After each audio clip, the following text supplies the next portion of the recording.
We are going to see hypoxia now, which is also part of oxygen transport, last part. So hypoxia is mainly what it is in the name itself. You can see hype means low amount of oxygen. So that is reduce the supply of oxygen to the tissues. This is called as hypoxia. So actually, what is the requirement for normal oxygen supply? Once let us replay it. First one is atmospheric ferric oxygen is normal, at least with 21% of oxygen should reach the blood. And second one, the conductive pathway should be normal. The third one, the ventilatory process, that is the neuromuscular process, should be normal. And the fourth one, the gas exchange membrane between the alveolar and capillary membrane also should have normal surface area and have normal thickness, which should be normal. And next, coming to normal heart or circulatory pump to provide the normal oxygen by arterial supply. And also it needs to have the proper drainage by veins. So these are all the functions which are mainly required to be normal. If any change in either of this process, in the sixth process, if any change happens, then it may lead to hypoxia. So intracellularly, mainly by aerobic respiration, the proper oxygen is required, and enzymes should be healthy to utilize oxygen properly. So even in enzyme changes also it may lead to hypoxia. So all, sorry, not six. So total we have the seven normal processes. So if any change among these seven processes, it may lead to finally hypoxia. So now let us see what are the causes of hypoxia. So atmospheric, sometimes atmospheric oxygen is only like in high altitude, the atmospheric pressure is low, so the pressure in the alveoli decrease. So oxygen is same, but the pressure decreases and air becomes thin. Actually, in atmospheric oxygen in higher altitudes also, there is like normal amount like 21 milligrams of oxygen only, but the difference is the pressure in alveoli and the pressure is decreased. So because of this, the air becomes thin in higher altitudes. And in operation theater, if by mistake anesthesia oxygen level decreases, given it is given low to the patient, it may also lead to a risk of hypoxia. So airway constriction, bronchial constriction leads to asthma. And so this asthma is also may be cause of hypoxia, or due to some kind of drugs which suppress the medullary nerves or demyelination of nerves, then oxygen level can't be maintained. So all this may be the causes. And exchange area may be destroyed, that is the respiratory membrane is destroyed by emphysema, in heavy smokers or any other causes. So because of all these things, that may lead to hypoxia. And whenever the hemoglobin is very low in our blood level, that is called as anemia. Anemia is whenever hemoglobin is low. So this leads to anemic hypoxia. And if left heart produces only less cardiac output, especially in biventricular failure, because of heart failure the cardiac output is also decreased.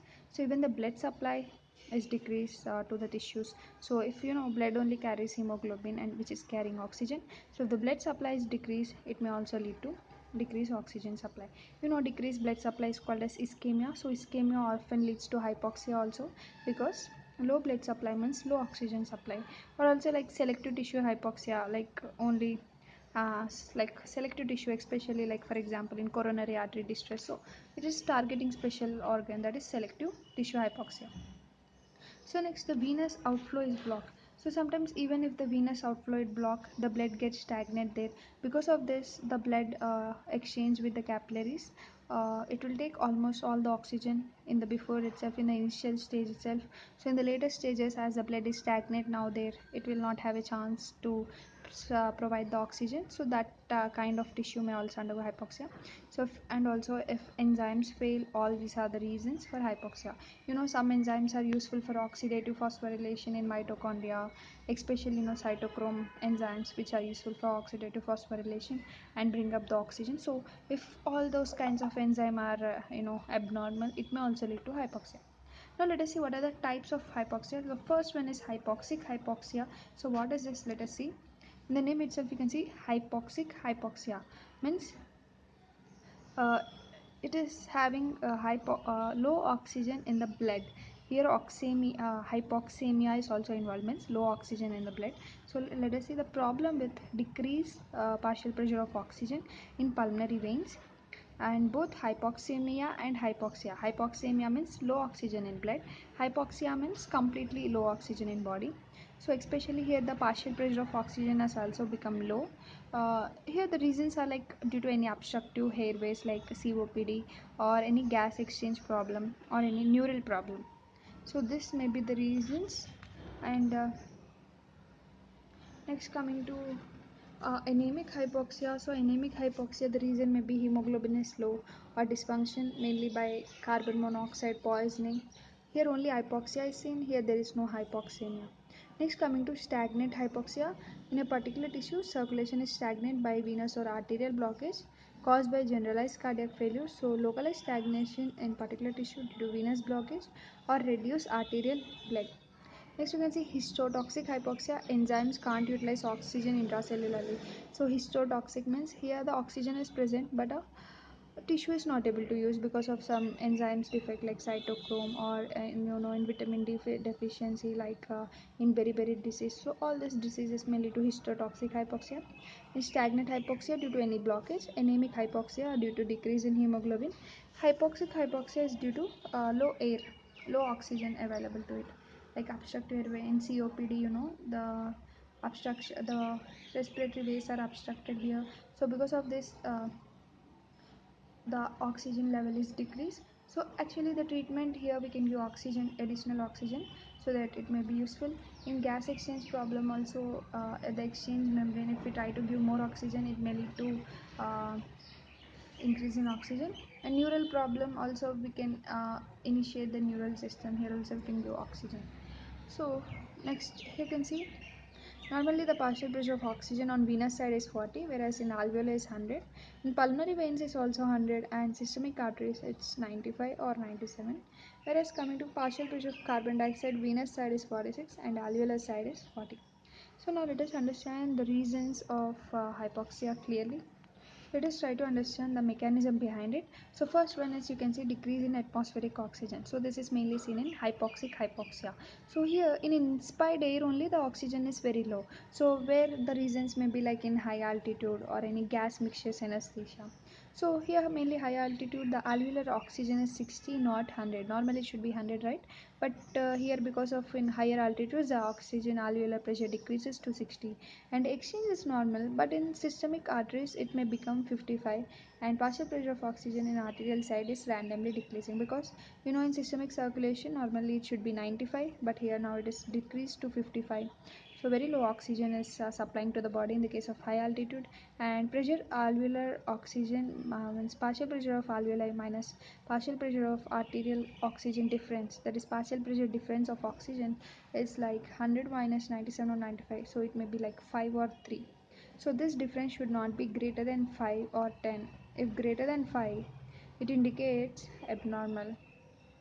So very important, by this ratio we can find out if it is greater than 5, we can say that this is abnormal.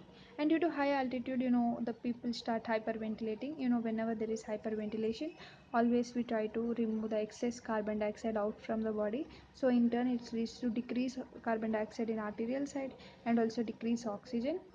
So less carbonic acid is formed and not at all formed, or we are producing alkalosis. So by giving extra oxygen they may become normal. So here the oxygen treatment can be used, whereas a person is in higher altitude, all these conditions we can use the oxygen therapy very easily.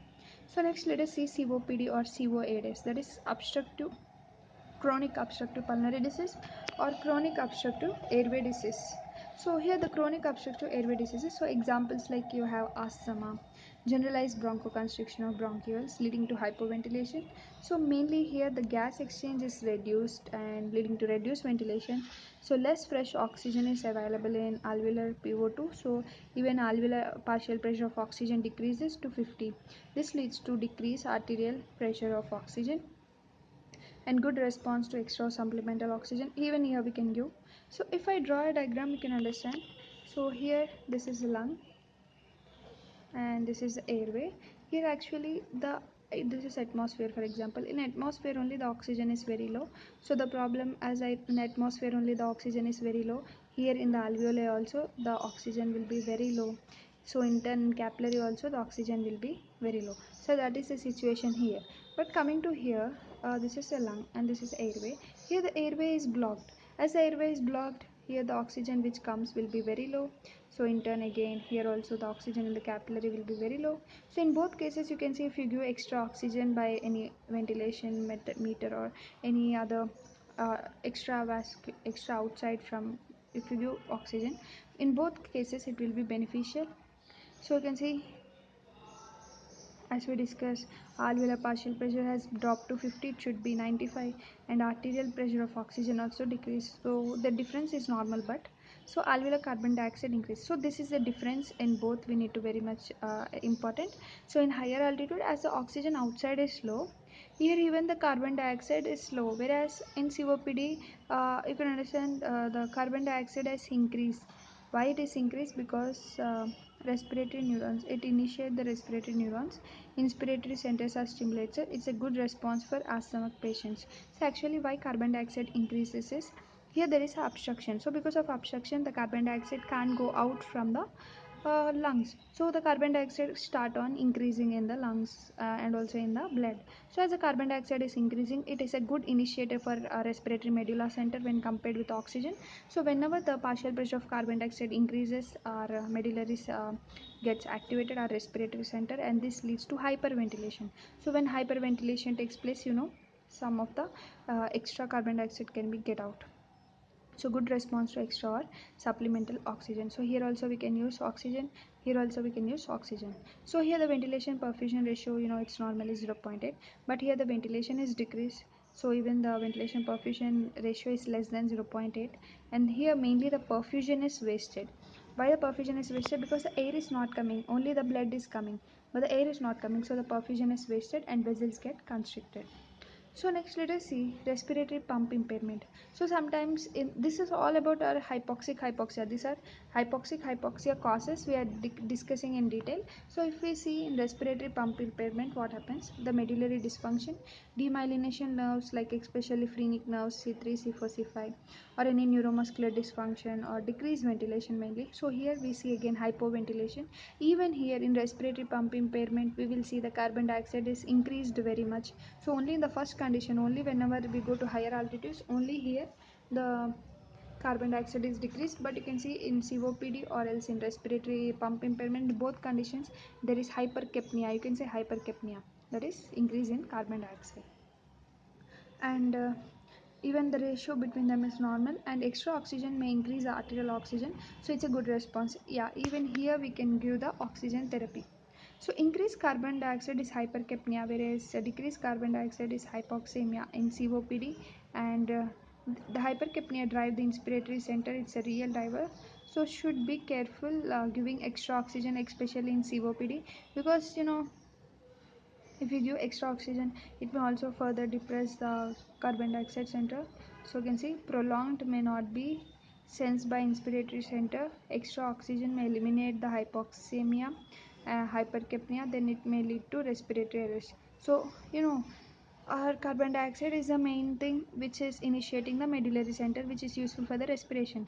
So if you keep on giving 100% pure oxygen for a longer time, or not 100%, normally if you give more oxygen in especially COPD patient, it may lead to further lot of decrease in carbon dioxide. If lot of decrease in carbon dioxide, there will be no carbon dioxide to further more initiate the respiratory center. If respiratory center is only not initiated, whole respiratory cycle may stop. So always remember, so it may lead to respiratory arrest. So always remember, in COPD patient, oxygen therapy is good, but only for a limit, not for a more than limit. If you give more, it may lead to respiratory arrest. And next, let us see, if some parts of the lung collapse, there is rapid decrease of ventilation or stop ventilation completely. This collapse is called atelectasis. So what is atelectasis? For example, this is our lung, right? So these are the alveoli in the lung. So in the alveoli, sometimes this is a blood vessel here. So this is one more alveoli. Actually, this alveoli is collapse. Collapse means it is called as atelectasis. So the blood which is flowing through this alveoli, as this alveoli collapse, there is no gas exchange. So this vessel comes and joins here, right? So it is called as shunt, because directly this deoxygenated blood is entering into the oxygenated blood without any gas exchange. So this is called as physiological shunt. So you can see, not physiological, yeah, shunt. So ventilation completely, this collapse is called atelectasis. It is due to airway obstruction, external pressure on that part by accumulation of air or pneumothorax or serum hydrothorax, pus, pylothorax. or lymph, chylothorax, hemothorax. So actually, what they're saying, we have pleura around it, so we have pleural fluid. Sometimes the lymph may accumulate here, pus may accumulate here, blood may accumulate here. So because of those accumulation, also there is compression and there may be sometime collapse of alveoli. So those are all the reasons. So lung gets compressed and the air pockets decrease in that area. So because of this, lungs get compressed. Severe pulmonary edema may fill fluid in alveoli. It also decreased ventilation. In the basal part, it may be worse, like in pneumonia, inflammation of lung parenchyma, and alveoli will be full of pus and protein-rich fluid. So ventilation is absent in that alveoli and collapsed lungs. So three cool, yeah. So ventilation and blood that. From that goes without any exchange of partial pressure of oxygen 40, partial pressure of carbon dioxide 96. So they remain the same. What they mean to say is, because of this shunt, there is no gas exchange, and if the other alveoli is ventilating, it may increase the dissolved oxygen but can't compensate the loss of gaseous exchange. And that blood is shunted without gas exchange. It may be intrapulmonary or intracardiac. Yeah, it may also be seen in pulmonary or sometimes in the cardiac vessels. So actually this shunt, because of this shunt, the same blood is flowing with the same values. There is no exchange, there is no change. So arterial level of oxygen is decreased due to shunted blood, and carbon dioxide is increased if hyperventilation. So then carbon dioxide may be removed. So the difference, so you can see now there is a vast difference in the alveoli and the oxygen now, because the same blood is coming, and here now the carbon dioxide may increase. So increase in difference, giving supplement oxygen, it may not go uh, to problem areas. So negative, no, it cannot correct. So supplement oxygen is not equal. So till now we have seen in every case the supplement oxygen is useful, but this is a very important case where one alveoli is collapsed due to any reason. No need to remember all those reasons. uh, Mainly remember that due to collapse of any alveoli, there is a shunt. So because of this shunt, if we give any kind of oxygen, it will not work, because if you give oxygen here, it will come only to this area, but it will not correct this area. This is the main area to correct. Here alveoli is blocked, so oxygen can't come here. So always remember, oxygen therapy is not useful in the case of this kind of situations. So hypoxemia means decrease in oxygen in the blood and shunting to the lung. Hypoxia means decrease oxygen supply. So ventricular septal differ. Sometime there may be shunt initially from left side of the heart to the right side. Blend shunts in a newborn from the venous return reaches the lung. Pulmonary system blood increases and lead to pulmonary hypertension. In the right ventricle produce tension until the blood flow is reversed. It is called Isselmann syndrome. So this will see in pathology. So the shunt reverses the deoxygenated blood mixed with oxygenated blood, and the partial pressure of oxygen decreases, and even the ventilation perfusion drops. So here also the perfusion especially may develop the shunts.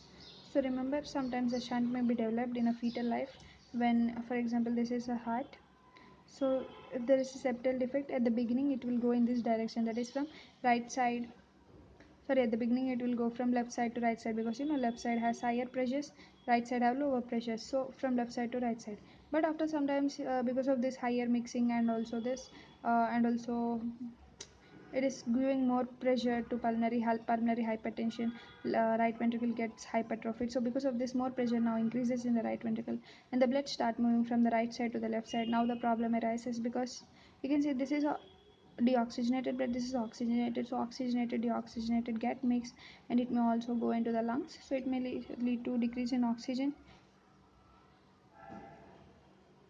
and lead to ventilative perfusion mismatch. So second is 15 grams per dl of hemoglobin. So this is now the reasons for our anemia. So anemia mainly 15 grams, it's a normal hemoglobin level. Only 5 gram then alveolar oxygen is normal.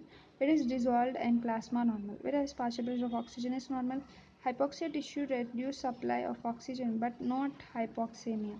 So always remember, in anemia there is no hypoxemia, means only there is reduced supply of oxygen to the tissue, but uh, in blood there is normal amount of partial pressure of oxygen. Here the problem is, because of anemia, the hemoglobin is completely filled with other gases, or hemoglobin is not sufficient here. So oxygen is present in the blood, but it is not just going to the tissues. That is the reason here. So here they have the normal partial pressure oxygen by extra oxygen, but does not increase significantly. So even here in the anemia also the oxygen treatment is not useful, because if you give even the extra oxygen, the hemoglobin is not present to carry it, so it is not useful. So and also carbon monoxide poisoning may also cause this kind of problem, where carbon monoxide, it tightly binds with hemoglobin. So because of this, the graph moves towards the left side in a hemoglobin dissociation curve, and here also the hemoglobin is now not available for oxygen transport. So this functionality of hemoglobin is decreasing in this case, and the curve will shift towards the left. And next, coming to thrombus or compression in arterial side, little blood, no oxygen left to supply of tissue due to low input of arterial blood. Veins are compressed, embolus as blood not going out. These are all the reasons of stagnant hypoxia, where pressure is increased, further the blood can't enter, and stagnant oxygen absorption by cells decrease. By extra oxygen, they can't raise the oxygen that much. Even in this treatment, the oxygen therapy is not useful. Next, coming to the cyanide poisoning in cytochrome oxidative phosphorus, these are blocked. These are mainly seen in the case of our this last hypoxia, that is histotoxic hypoxia. So here actually what happens, here also oxygen is present, but the tissue is only having some problem, either in the blockage of enzymes or any poisoning, especially cyanide poisoning. So here the tissue can't use oxygen for aerobic respiration. Example, beriberi, which is a thiamine deficiency, may produce hypoxia. So even here the extra supplement of oxygen is not helpful. So once again we'll revise that where the oxygen therapy is useful in hypoxic hypoxia, in obstructive airway, in COPD it is useful, but always remember we should never give high, it may lead to respiratory distress. And gas exchange problem also oxygen therapy is used. In urine problem also oxygen therapy is used, whereas only here the oxygen therapy is not used, where one side of alveoli is collapsed and the shunt is from here. Always remember we can't use oxygen therapy.